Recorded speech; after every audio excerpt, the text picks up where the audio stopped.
Good morning from Andaman, Port Blair. Good morning. আজকে 21শে March আমরা সকাল সকাল হোটেল থেকে বেরিয়ে পড়েছি। আজকে আমাদের ট্যুর আছে রস আইল্যান্ড, সেখান থেকে যাব নর্থ বে আইল্যান্ড। আর কালকে যেহেতু আমাদের লাইট অ্যান্ড সাউন্ড শোটা দেখা হয়নি, সেই জন্য আজকে আমরা লাইট অ্যান্ড সাউন্ড শোটাও দেখে নেব। আজ আমাদের আন্দামান ট্যুরের দ্বিতীয় দিন।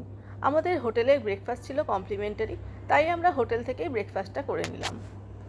আজকে আমাদের ব্রেকফাস্টে ছিল পুরি, চানা মশলা আর পোহা। আর আমাদের এই ট্যুরটা পুরো অ্যারেঞ্জ করে দিয়েছিল শেখারজি। ওনার নাম্বারটাও আমি ডেসক্রিপশন বক্সে দিয়ে রাখছি। এরপর রাস্তার অপরূপ দৃশ্য দেখতে দেখতে আমরা এগিয়ে চললাম রস আইল্যান্ড এবং নর্থ বে আইল্যান্ডের দিকে।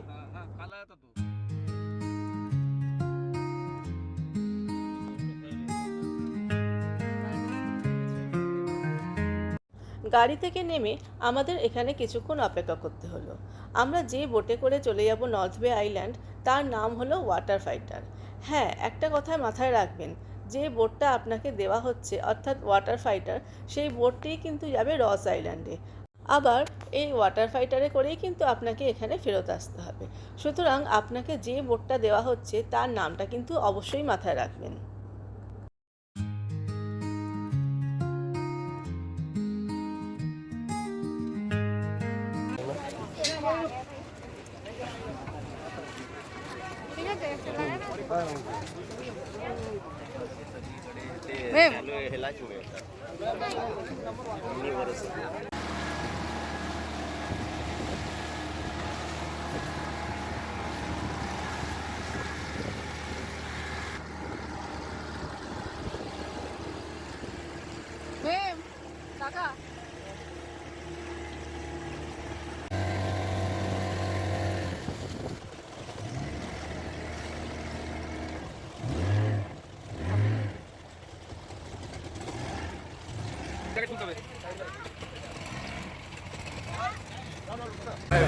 আমরা চলে এলাম নর্থ বে আইল্যান্ড। এখান থেকে আমরা গ্লাস বটম বোটে রাইড করছি সবাই মিলে।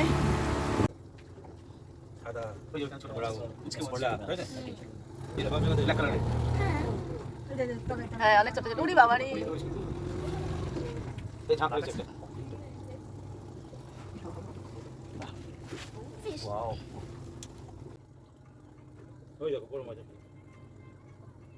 আমরা গ্লাস বটম বোট রাইড করার পর এখান দিয়ে চলে এলাম নর্থ বে আইল্যান্ডে। এই হচ্ছে নর্থ বে আইল্যান্ড।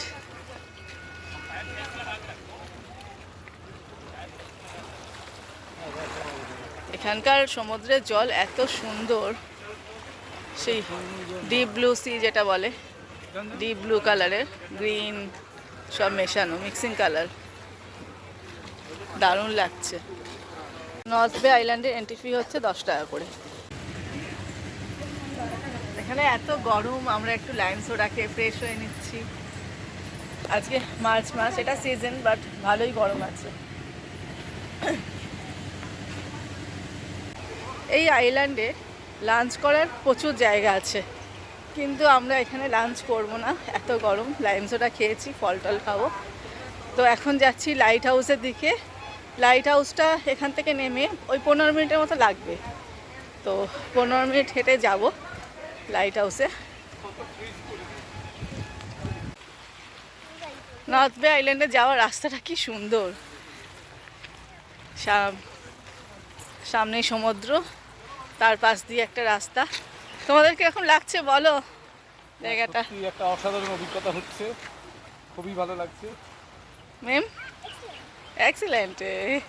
ওয়াও, সত্যি মানে সত্যি আন্দামানে না এলে এই পরিবেশটা, প্রাকৃতিক সৌন্দর্য মানে ভাষায় প্রকাশ করা যাবে না আর কি, নিজের চোখে না দেখলে। আমরা 20 টাকার নোটে যেই আইল্যান্ডটা দেখতে পাই সেটা হচ্ছে এই নর্থ বে আইল্যান্ড। আর এই সোজা এই রাস্তাটা দিয়ে চলে যাচ্ছে লাইট হাউস। আমরা এখন লাইট হাউসের দিকেই এগোচ্ছি।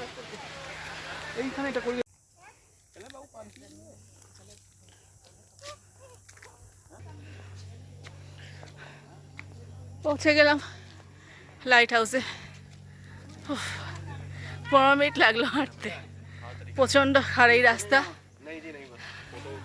পাহাড়ের মতন, পাহাড়ি রাস্তা মতন নয়, পেরিয়ে পৌঁছে গেলাম লাইট হাউসে। ওদিকে টিকিট কাউন্টার, সুদীপ্তা গেছে টিকিট কাটতে। ঢুকে পড়েছি লাইট হাউসের ভেতরে, এই সিঁড়ি দিয়ে চলে যেতে হবে ওপরে।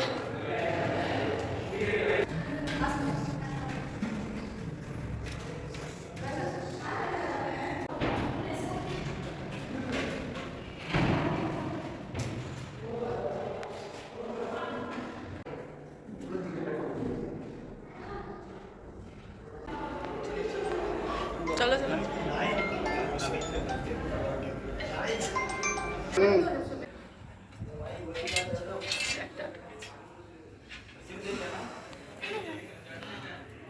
এটা স্পটলাইট। আমরা নর্থ বে আইল্যান্ডে আসার সময় ওই যে জেটি দেখা যাচ্ছে, ওই জেটিটায় নেমে এখান দিয়ে এই পার দিয়ে হেঁটে হেঁটে এলাম। আর এই যে রাস্তা দেখা যাচ্ছে, এই রাস্তা দিয়ে এসে এই লাইট হাউস প্রায় 10 তলা উঁচু, 10 তলার বেশি হবে, 10 তলার বেশিই হবে, উঠে এলাম। আর এই ওপর থেকে এত সুন্দর একটা ভিউ, দারুণ, জাস্ট ওয়াও। কেমন লাগছে?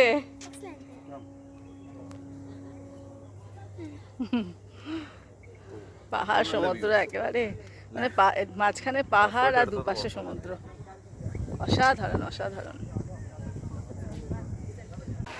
এখানে সমুদ্রের ধারে বেশ কিছু দোকান আছে যেগুলো সামুদ্রিক জিনিস পাওয়া যায় আর কি, এই ব্যাগ, টুপি, আরও অনেক কিছু আছে এখানে টুকটাক কেনার, অনেক কিছুই পাওয়া যাচ্ছে।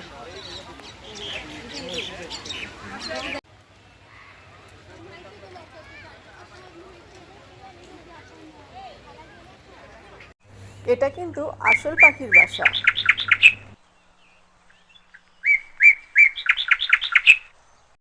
এখানে একতালি দিয়ে লাঞ্চ সেরে আমরা রওনা দিলাম রস আইল্যান্ডের দিকে। ওই যে দূরে যেই আইল্যান্ডটা দেখা যাচ্ছে ওটাই রস আইল্যান্ড। আমরা খুব কাছাকাছি চলে এসেছি। আর এই যে সমুদ্রটা,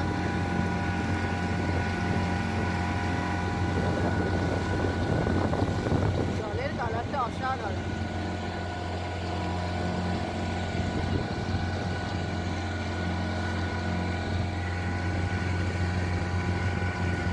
আমরা এখন পৌঁছে গেছি রস আইল্যান্ডে। পাগল করা জলের রং আর সেরকম স্বচ্ছ এখানকার জল, অবর্ণনীয় সুন্দর এখানকার সমুদ্র। আর রস আইল্যান্ডে ঢুকতেই যেটা চোখে পড়লো সেটা হচ্ছে জাপানিজ বাংকার। এখানে দ্বিতীয় বিশ্বযুদ্ধের সময় জাপানিদের তৈরি বেশ কিছু বাংকার এখনও দেখা যায়। এখন এগুলি সবই ভগ্নপ্রায় এবং পরিত্যক্ত।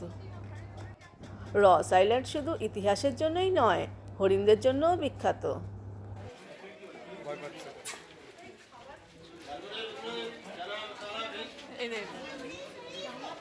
দলে দলে আসছে, দলে দলে আসছে, যা যা। ওয়াও, এটা একটু বেবি আছে।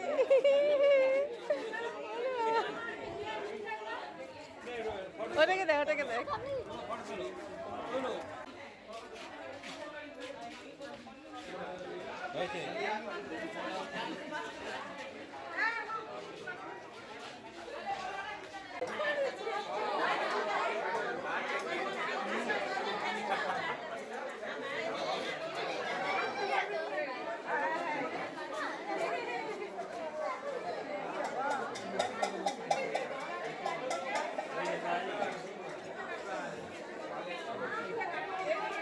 দারুণ মজা করে অনেকটা সময় কাটালাম এই চিতল হরিণদের সাথে।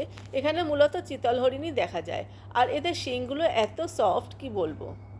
আগে তো এই হরিণগুলোকে হাতে করে খাওয়ানো যেত, কিন্তু এখন নিয়ম করে দিয়েছে যে ওদের কিছু খাওয়ানো যাবে না। এখন চলে যাচ্ছি রস আইল্যান্ডটা ঘুরে দেখতে, যার বর্তমান নাম নেতাজি সুভাষচন্দ্র বোস আইল্যান্ড। ব্রিটিশদের শাসনকালে এটি ছিল আন্দামানের প্রশাসনিক সদর দপ্তর। এখানে ব্রিটিশদের চার্চ, অফিস, হাসপাতাল ও ক্লাবও ছিল। 1942 সালে জাপান এই আইল্যান্ড দখল করে। পরে 1943 সালে নেতাজি সুভাষচন্দ্র বোস এখানে ভারতের জাতীয় পতাকা উত্তোলন করেন। 2018 সালে এই আইল্যান্ডটির নাম পরিবর্তন করে তার নাম অনুসারে রাখা হয়।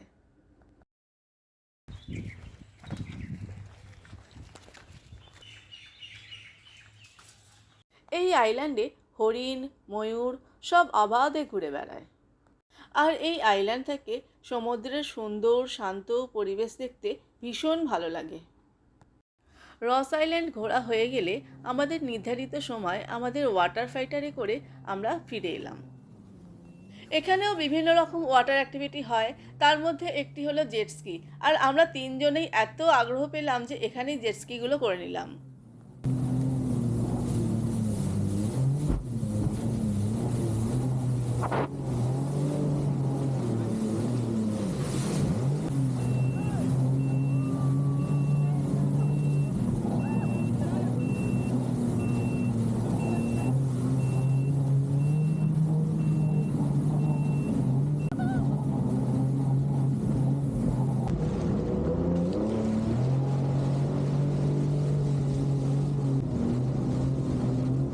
দারুণ দারুণ মজা লাগলো এখানে জেটস্কি করতে, আর আমি রেকমেন্ড করব এখানেই জেটস্কি করার জন্য।